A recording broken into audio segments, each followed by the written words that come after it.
Hello, everybody. We all have listened about superconductors and 2D materials, maybe carbon fiber. But how does it work and how does it affect our lives?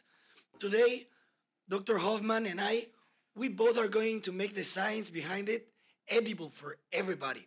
Así que toma pulque y come nopal, que el Pulque Podcast va a comenzar. It's my pleasure to welcome Dr. Hoffman. Dr. Hoffman, good afternoon. Thank you for having me. This is my first podcast. I'll do my best. Yeah, I'm happy you accepted us to come. And how would you describe yourself in a briefly way? I'm that's a good question. So by training, I'm a physicist. I got a degree in electrical engineering. I taught in material science. So I've seen several areas of research, but I would say first and foremost, I'm a researcher. I'm not a scientist. I'm interested and intrigued by new problems, and then I try to gain the knowledge to solve them. So perpetually curious, maybe that would be. I like that. My description of myself. Yeah, I know that you studied in Germany, and you have a 4 diploma and diploma. Yes. Both in physics. Yes. What's the difference between? So in Germany, when I was studying a long time ago, basically, everybody was expected to have a master's degree. If you started physics, there was no real easy intermediate way out. So we didn't have a bachelor. So 4 means pre, and diploma is the degree. So you, after 2 or 3 years of study, you basically just got a certificate that you were qualified to do a master's. So a bachelor is not this, like we didn't have the degree in the middle, basically. So you're in for it all. So that's why when you're saying, well, you got both a master, like a bachelor and a master's in physics, it's more like they didn't give us an option. It was like, you're in for 5 years. That's your end degree. So it was more, it was long term. But that's kind of nice because it means that we got to learn more things with one final goal rather than having to chase exams all the time. Yeah. So right. I think it's nice, but it's also, I think after 5 years, I was the only one that finished on time. Everybody else took like 6 or 7 years. Oh, intelligent doctor. Huh? No, not smart at all. I wanted to leave because I had already gotten an offer from MIT. So everybody else liked it there, and I wanted to go and do the next step. Yeah, we can go to that like all straight. How did you start it in MIT, and what was your research? Okay, so the way that I got started was a stupid coincidence. During our diploma, during our master's, there was one semester that we were required to leave the country, at least required to leave the university. And so many of my friends went and they would go to industry because we were physicists, but we were trained to kind of solve engineering problems. And so everybody went to solar cell companies or clean energy battery companies. And I was the only one who was like, I'm young, I want to go see something. So I wanted to go to the US. And I was applying to Berkeley, and the professor never answered me. And so my time was starting to run short. I needed a visa, I needed a host. And so my advisor in Germany was saying, why don't we ask Millie Dresselhaus? And I was starting to hyperventilate because Millie Dresselhaus is was the queen of carbon. So I had read her books, and she was working on carbon structures for 60 years, basically. She had started in the 1950s. And so in 2000, she was the queen. She had worked on graphite, on strange things that happen when you put gas on carbon. She had predicted nano before something like that had happened. So I was scared. I was like, I'm not going to ask the most famous person in my field to host me. And my advisor was like, all right, I'm doing it. And so he was just sitting down and picking up the phone and just made a phone call. He's like, this guy would like to come and visit you. And Millie didn't know me. She has to pay money just to receive me. And she was like, all right, fine. And so I came there by accident, and I was working on nanotubes already in Germany, and that's what I also continued doing there. And so came as an intern, and then during the time that I was there as an intern, I applied to MIT. So it was very strange because I got accepted, and I gave. So the first strange thing is that I got accepted, but I got accepted, and I was giving lab tours basically to the same group of students that I was in, right? Because I was already there for like 8 months. Yeah, yeah. And so that was strange because I would enter other labs as a prospective student, and then when we were in my lab, I was entering as the guy that knows. Yeah. So it was a weird little thing. But the reason that I applied to MIT was because I really enjoyed the atmosphere. Yeah. The people are so passionate about their work, and like you would come in at like, I don't know, 3 a.m. or something because you had to run a certain experiment, and people would be still there or there again. It was their life. That was very different from what I was used to. In Germany, your research was your job, right? So you would finish at 5 and you would leave and have a real life. And in MIT, it was like, research is what we're doing. It's what we are about. And so that's what I really loved. And so that's why I stayed for 6 years. It was really amazing. I really enjoyed it. After 6 years in MIT researching to the... To carbon nanotubes and graphite. Okay. Oh, graphene, yes. Can you tell us? Sure. So when I started my undergrad, actually, so I was an undergraduate researcher, and I recommend that to anyone because you can go to professors and just ask, what are you working on? Why are you working on that?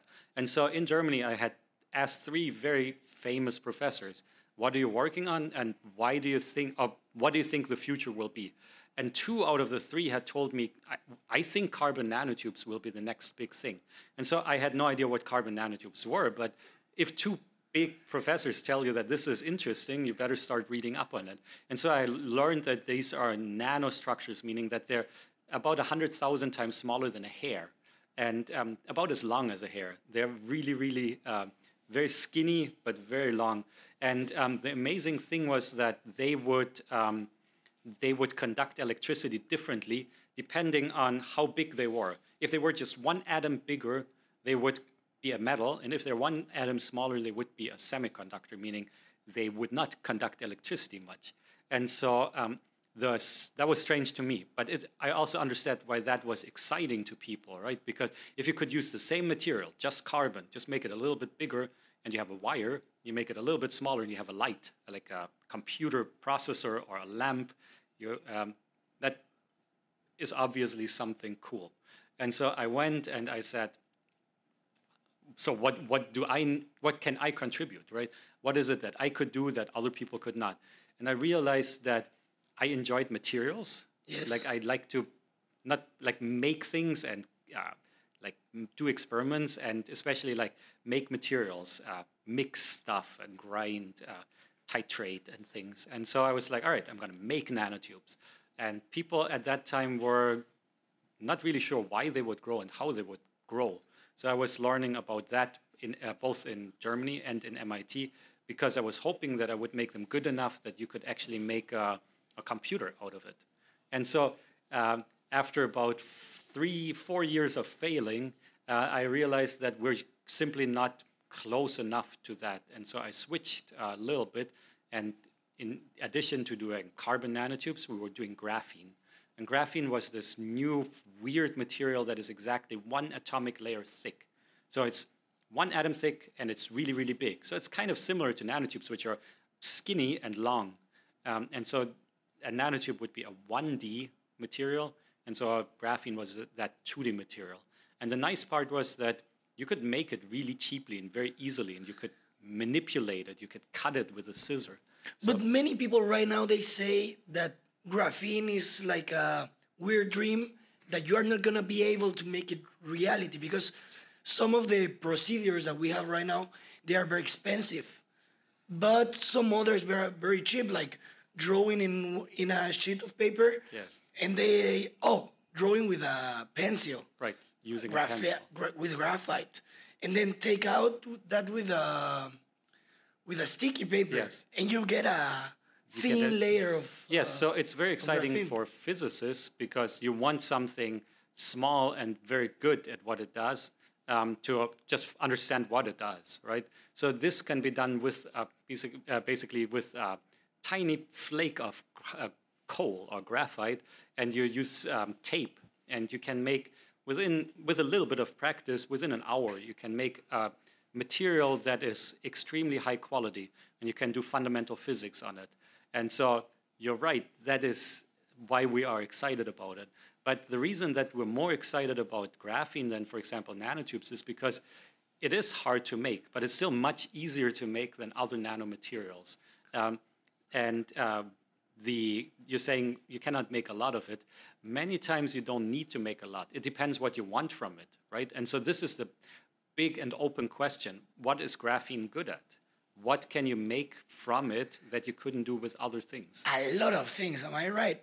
Well, yes, it is very good at a lot of things. It's the strongest material that we know. You can conduct heat, like with diamond. The graphene has a similar heat conductivity as diamond. It doesn't oxidize. It's flexible. It's conducting electricity better than copper. It is really good at a lot of things. But then again, if something is twice as good, are you willing to pay 100 times as much? For sure not. Many times actually you are. Think about it. How much material do you need for a tennis racket? Not a lot. Your tennis racket has to be lightweight. But you want that special swing in it. You want that additional 5% of flexibility. And that is something that you will pay $1,000 for, right? Not me and you, but there are professionals that would pay a ton of money for a better golf swing. And so that's where you can buy graphene already. You can buy golf clubs that have graphene in them and tennis rackets that are made from nanotubes. And people that know that stuff tell me that they are good. Maybe what I, as an electrical engineer, would say is electronics, because it is really thin and it is really strong and it's really good at conducting. And so you can buy headphones made from graphene. You can buy amazing, like that's what I was told. I cannot tell the difference between, a CD and a record. So I'm really not qualified to say that this 30,000 NT speakers are better than these 300 NT speakers. But people that know their stuff say that it's worth it. Before going to the nanoelectronics and all those parts, giving some examples to our audience with graphene, you just said that the heat conductivity is very, very high, or very low. Very high. Very high. Yeah. And it's a very strong material. Yes, 100 times stronger than steel. 100 times stronger than steel.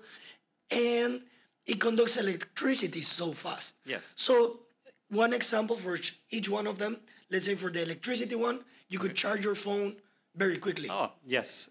So if you're thinking about how could you use the electrical properties, not in a computer chip, but something that is closer to you, batteries. The reason that Tesla is driving 300 kilometers on one battery is because their electrodes are very well designed. And that sounds weird because electrodes normally are just a piece of metal, right? Especially to chemical engineers. But the advances in the last 10 years on using graphite and intercalating it with lithium are just being made possible with graphene. You want something that is really, really strong because otherwise your battery will just crumple and getting lithium in and out will mess up your battery. So you can make a good battery, but not a long-term battery. Or you can make a long-term battery, but like long-term stable battery, but it's not a very good one. So graphene is really the material that tied those things together. And the weird thing is that you don't need good graphene for it. So let's say graphene could be the battery, but also the cable that you use to charge it. Yes, it's more complicated than that. It's not. So when we say graphene is good for conducting electricity, we might mean that it doesn't break when you conduct electricity. So it's not the greatest conductor, but it's a very very robust conductor. So you probably wouldn't want to make a cable out of it, but you wanted to make wires inside your computer out of it, because there you don't care that much. Small wires. Because their small is important, right? For your audio cables, they really have to be thick to be good. Yes. But at some points, you cannot afford thick. If every computer transistor was connected with a nice and shiny wire, it would be the size of a room. So you cannot do that. You need something tiny. And so graphene is very good at being tiny. Because it's only one layer of carbon. Yes. So, or one nanotube of metal. One unrolled nanotube or one layer of carbon. And so one weird thing to think about is if you make something that is only one atom thick, even if it's a metal, you can look through it. And so at that 1 nanometer thickness, graphene is both a metal and a transparent sheet. So you could make your electrodes, you could make your touch screens or your TVs flexible and very transparent by using graphene instead of using the oxides that we're currently using. In talking about graphene and MIT, did you go to meet Dr. Jarillo Herrero? Yes, I was actually one of the first people that welcomed Pablo. So Pablo was assistant professor. He started as an assistant professor when I was in my second year, I think. So we kind of both started looking into graphene at the same time. He actually taught me how to use the pencil thing and start scratching on a piece of silicon to get these single sheets. So we did that when he was still in Columbia University. I went to New York to just visit him and see how that works. And New York is not that, am I going to offend people when I say New York is not that pretty of a city? But it was worth it. It was like in the middle of the winter, it was freezing cold. The hotel that I was staying had a broken window. But it was all worth it because Pablo then took me to the clean room and showed me, this is how you make graphene. Yeah. And so I'm like, all right, don't like New York, but I do like seeing something, like this weird new way of making materials. And so what he did with it was he wanted to study it from very fundamental question. The question is, what's the difference between graphene and graphite? Graphite is a thick piece of carbon. Graphene is a single piece of carbon. So what if you cut graphite in half? Would that be graphene? Or the other way around, if you take two graphene layers and put them on top of each other, would that be graphite? So he wanted to study what happens if you go from graphene to graphite. And he found something weird, and that is normally there's good graphite and bad graphite. So if you buy it from the expensive mines in South Africa, you get something that is very crystalline. But then you get very bad graphite if you buy it from other places. So for example, Pablo had material from a mine in Madagascar, I think. He found that is the best graphene. And so he was like, this is good stuff. And then he found that actually bad graphene was more interesting because he found that if you take two layers of graphene and you put them on top of each other, you do it well, you get something boring. But if you do it badly, you mess it up during putting them on top of each other, you're getting these beautiful arrangements where one carbon atom is not lying directly on top of another one. It's that they're a little bit twisted. And so he found that would just give completely weird behavior. So graphene is usually a single layer of hexagonal structures of carbon. Yes. And then graphite is just like very weird. Well, no, if you buy the expensive graphite, it's actually very boring because now you have graphene and you have another layer of graphene. And there's two ways of going. Either the carbon hexagons are just lining up, so carbon atoms are on top of carbon atoms, then you get something called AA stacked. Or the other way is one hexagon is lying in the hole of the other one, and then you're getting AB stacked. And both of them are very well studied and very well known. But what you can do with graphene that you cannot do with graphite is make sure that they're not lying exactly on top of each other. And you can select the angle that they are going to be shifted, right? Right. So you can twist them a little bit. You can rotate them with respect to each other, and you're getting something that Pablo started calling magic angle. Because at a very specific 1.2 degrees rotation between them, it didn't behave like graphite or graphene. It behaved like this new strange material that was superconductor. Well, it's superconducting, but it's called exotic superconducting because it doesn't behave like the metal superconductors that we know. It's actually a strange material where electrons don't like to move, but superconducting electrons love to move. So it's a very, very strange material. And I think it's very exciting from a physics standpoint because it tells us that not only good materials can be good superconductors, but there are bad materials that become great superconductors. So that's exciting because we're pretty good at making bad materials. So maybe other ones will be even better at it. Yeah. And what do you think is going to be the future for this industry? Oh, As a physicist and yes. as an electrical engineer, Yes, how do you see it? I think that it's very exciting to work on these nanostructured materials, both 2D materials and 1D nanostructures, because we now know what we're doing. We have been playing with it for 20 years.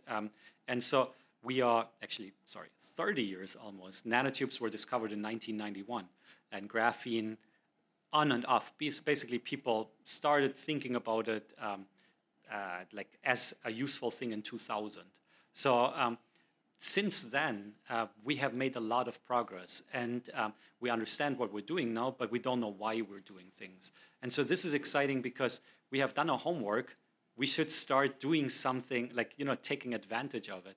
And so I think that coming as an electrical engineer, it's time to use these weird electronic behaviors that just come from size, right? You can use the same material, but make it differently, and you're getting something new. And use that for electronics, because Taiwan's industry is completely relying on electronics. About 16% of the gross domestic product of Taiwan are from electronics. Yeah. So, and 40% of all our exports are electronic components. So we are really relying on making electronics better. The question is, how? And we're actually running into very big problems. You might have heard that Intel has actually kind of given up the race on making better transistors. They're sitting out the current node or development iteration, and they're hoping that they can catch up later on. Yeah. So it's a war, if you want, because there's Intel in America, there's Samsung in Korea, there's Taiwan's TSMC, and some newcomers in China. That's all. In the whole world are about 4 groups that are trying to shape how electronics looks like. But look at yourself. How many pieces of electronics do you have? You have your cell phone, your laptop, watch. You might have implants that make you healthy. So all this stuff has to continue developing. And I think now is basically the time when 2D materials have to take over. Have you done any experiments on 2D materials? So we started with graphene as a 2D material in 2008, and we started making it. But with the knowledge that graphene is a metal, and it's not the greatest semiconductor, even though it's a little bit semiconducting, but it's not very good at switching currents, which you would need for computers. So we have been looking into what other material could do the same job. And so we have been working on different types of materials, understanding how they work, making them better for the last 5 years or something. So we are now at the point where we can say, all right, we have done our homework. We know what we are doing. We now need to know why we're doing things. And I'm going to be a little bit more specific on this question. I know you were working in building a strain gauge. Yes. With 2D materials. Yes. How is that research? So, yes, we were actually, I was in Mexico at that time, and my friends were all speaking Spanish, and I don't understand a single word. So I was like, it would be nice if there was a polite way of Googling while people are talking, right? Because I would get like individual words, but I don't know what they mean. So imagine you had Google Translate and it's easy, right? You can put a screen in your glasses. So I was like, all right, what is keeping me from like following conversations discreetly is that I cannot type. I cannot use if I pull out my cell phone, it's very impolite. So I wanted some kind of interface that would allow me to type blindly, basically a keyboard in your pockets. And so I was like, well, that's a nice dream, but what can I actually contribute to that? I'm not a keyboard person. I don't know software enough to like do that kind of thing. How could 2D materials help? And so what I realized is that actually bad 2D materials would be really good for that, because we had trouble making large 2D materials. So if you look in silicon, basically people are making 8-inch or 12-inch wafers that are perfectly single crystalline. Yeah. They are very high quality. And our material was maybe like a thousandth of a millimeter, micrometer in size. And then we needed a lot of them just to overlap and just to make the crummiest kind of film. And so we were very disappointed because it was not conducting electricity well. It was not, transparent. It was not doing anything that we were hoping for. It was just this black mass of highly resistive things. But then I realized, wait, could I make a keyboard out of that disgusting, ugly film? And I realized that I could, simply because in this case, if electricity was conducted, it would have to jump from one flake to another flake. And if I were changing how these flakes were lying on top of each other, let's say touch it, they would slide away from each other. Yeah. Graphite is very good because it slides without ever breaking. It's strong and it doesn't stick.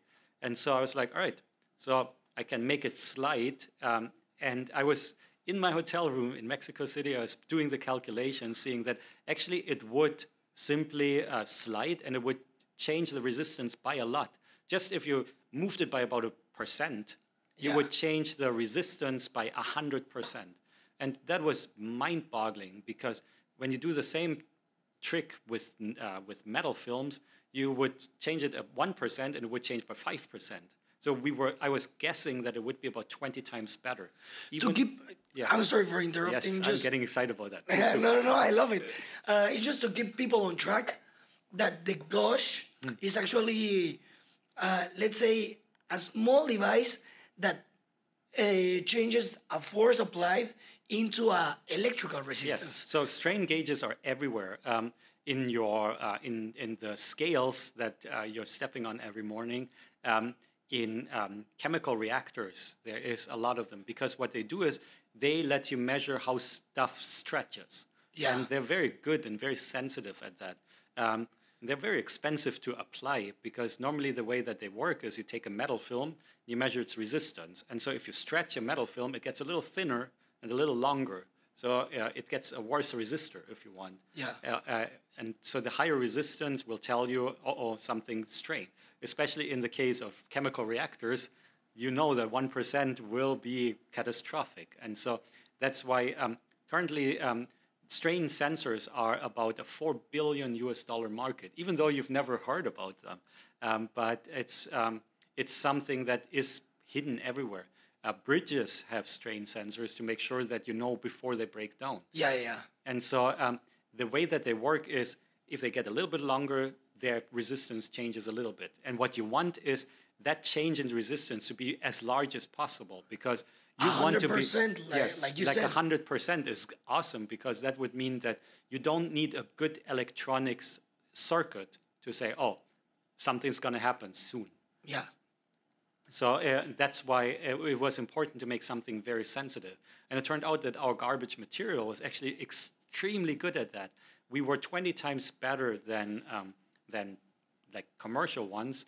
But also we found that if we started making the films differently, we could get the strain sensor to behave differently, which again is a weird thing, because normally a strain sensor just comes with one sensitivity, but ours you could adjust it. So for example, if you wanted to put it on people to measure if they are moving their leg enough, you don't really care if they moved it by 1% or 1.2%, but you want to be able to measure like all kinds of deformations. Yeah. But if you want a bridge, you're very much only interested in 0.1% strain. You're not interested in, what would happen if you flex it, right? So that's why our strain sensor would allow you to adjust its properties depending on what you wanted to get out. So your question was, how is it going? We're still working on it. You ended up doing that, let's say, keyboard working with strain? No, actually, we kind of sort of did. So we used a light bulb, and we could measure how much you deformed the light bulb.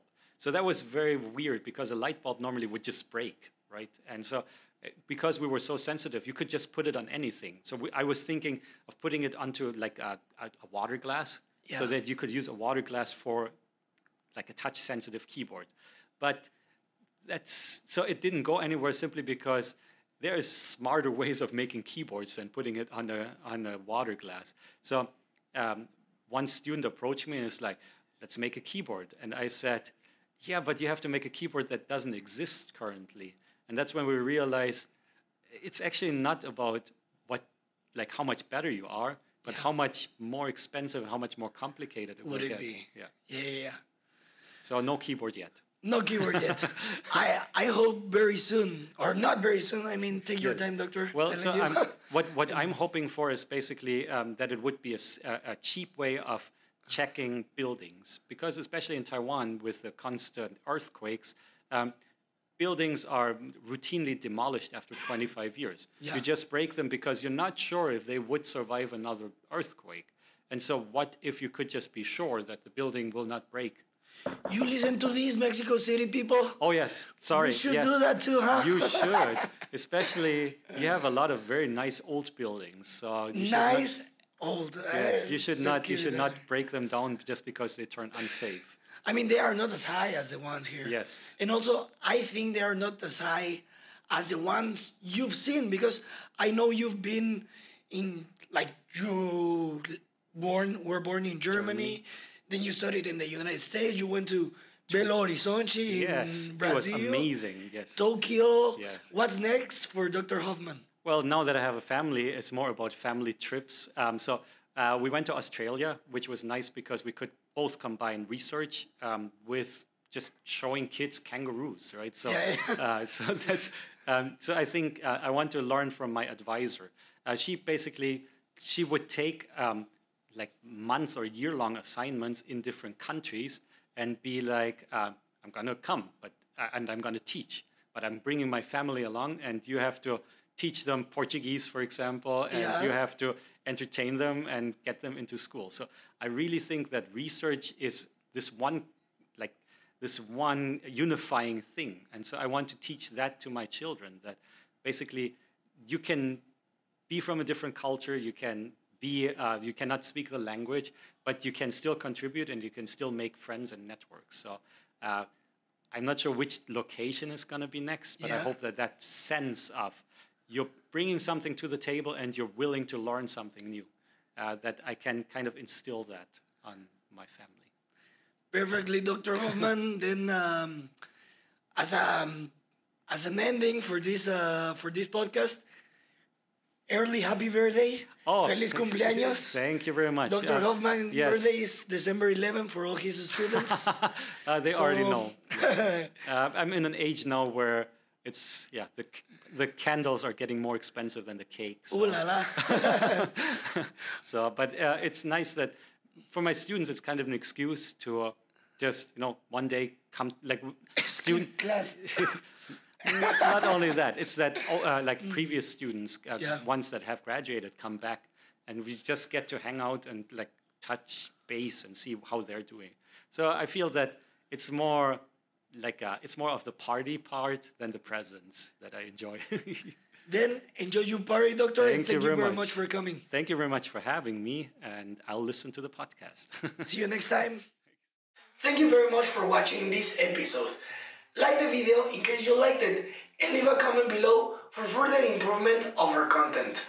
As well, if you like topics such as new technologies, research done in universities, or even stories of wonderful people, subscribe to our channel.